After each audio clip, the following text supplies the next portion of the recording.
d'expérience. Oui. Pour moi, c'est très distinct. C'est distinct comme qualification, mais c'est très distinct, mais ça peut être aussi... Autant j'ai vu beaucoup de viols qualifiés souvent en opportunité d'agression sexuelle pour permettre parfois une réponse judiciaire dans les temps. Et parfois aussi à la demande de la partie civile. Alors la difficulté, c'est que ça renvoie quand même, aux victimes d'agression qu'en fait on a un peu oublié que le viol c'était un crime. Voilà. Donc il s'agirait de faire re-rentrer dans les mentalités le fait que le viol est un crime.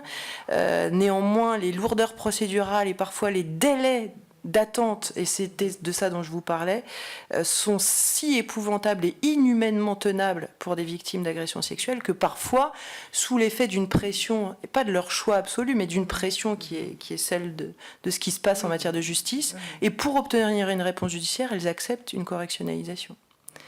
Ça, c'est bon. Mais j'ai jamais vu, en tout cas, d'agression sexuelle requalifiée en... Dans le cadre des entreprises, si. En fait, souvent, mauvaise information, et donc, en fait, les victimes pensent que c'est un harcèlement sexuel, enfin, le qualifient elles-mêmes de harcèlement sexuel, alors qu'en définitive, c'est une agression sexuelle. Pas toujours, mais... Sur le délai de prescription, quand même, regardez ce qui se passe à l'heure actuelle pour un élu qui est accusé de harcèlement sexuel. Le délai de prescription étant passé pour un certain nombre de témoignages, enfin de personnes qui ont été confrontées à ce harcèlement, pose problème. C'est-à-dire, à la fois, vous avez raison, il faudra aller vite, mais la libération de la parole est tellement difficile et tellement compliquée pour...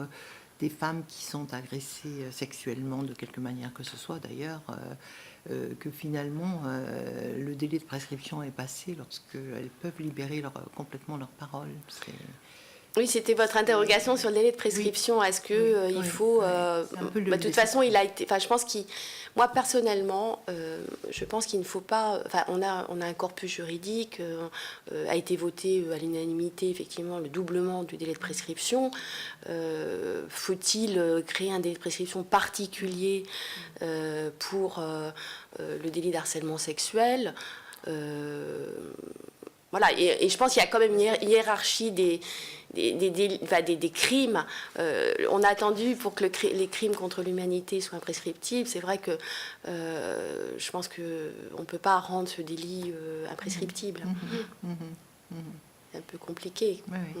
Oui. J'entends bien effectivement les préoccupations. C'est le problème de la libération de la parole, c'est-à-dire que vous connaissez aussi bien, mieux peut-être que moi encore le problème, puisque vous êtes confronté directement aux victimes.